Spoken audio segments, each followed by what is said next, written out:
त्या प्रमाणात एक तर पहिल्यांदा असणारं संविधान रॅली झाली. अपेक्षेपेक्षा लोकांच्या सगळ्यात मोठी झाली ती आणि त्याच्यातून एक धडकी भरलेली आहे. ठिकठिकाणी कार्यकर्त्यांनी असणारं स्थानिक प्रश्नावरती आंदोलन करायचं ठरवलेलं आहे आणि त्याच्यातून वार्डांमध्ये समीकरणं बदलायला लागलेली आहेत. सत्ताधाऱ्यांच्या विरोधात त्या ठिकाणी जायला लागलेलं आहे आणि म्हणून कार्यकर्त्यांवरती पोलिसांमार्फत नोटीस पाठवणं आणि आजच्या असणाऱ्या मोर्चामध्ये लाठीचार्ज करणं असा प्रकार घडलेला त्या ठिकाणी दिसतोय.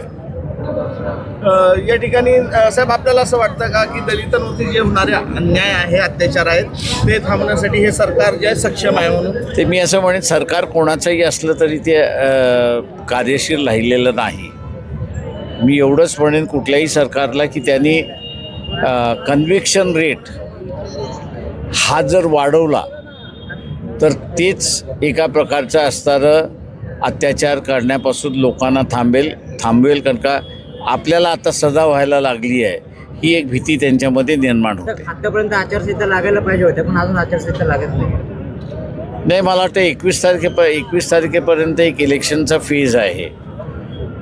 त्याच्यामुळे असणारं 21पर्यंत थांबता येतात का हे बघणं महत्त्वाचं आहे. आजच्या सभेमध्ये काय गोष्ट करणार? हे आजच्या असणाऱ्या सभेमध्ये आम्ही असणारं एक केलं की अतिक्रमण 2 आहेत.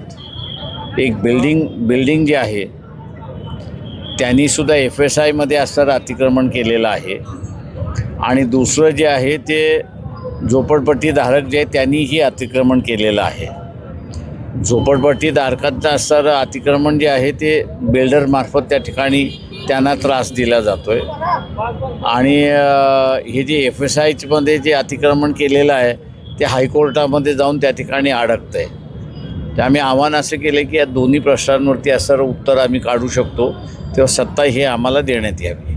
मोठी ताकद या ठिकाणी पक्षाची वाढलेली आहे. पिंपरी चिंचवड शहरामध्ये निर्णय घेतलाय का या निवडणुकीमध्ये कोणासोबत आपण जाणार? ते माझ्या अंदाजानं BJP जोपर्यंत क्लिअर करत नाही की ती एकनाथ शिंदेला बरोबर घेणार की अजित पवाराला बरोबर घेणार हे सांगितल्याशिवाय त्या भागातली युती होणार नाही अशी परिस्थिती आहे.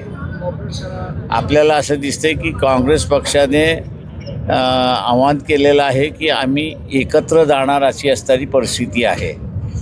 परंतु तिथे अडकलं आहे कुठे तर उबाटा आणि राज ठाकरे हे जे एकत्र बसलेले आहेत त्या ह्याच्यामध्ये काँग्रेस उबाटाबरोबर समझोता करू शकत नाही. कारण का त्यांचं म्हणणं असं आहे की राज ठाकरे यांच्या भूमिका ज्या आहेत त्या इतर राज्यांच्या लोकांच्या विरोधात असल्यामुळे आम्हाला इतर राज्यांमध्ये त्रास होईल आणि त्याच्यामुळे तुम्ही हा जोपर्यंत खुलासा करत नाही तोपर्यंत आम्ही बसू शकत नाही.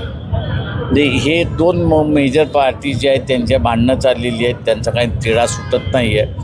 पण जिल्ह्याच्या तालुक्याच्या नगरपालिकेच्या स्तरावरती आणि महानगरपालिकेच्या स्तरावरती काही पक्षांच्या आमच्या असणाऱ्या बोलण्या त्या ठिकाणी सुरुवात झालेली आहे.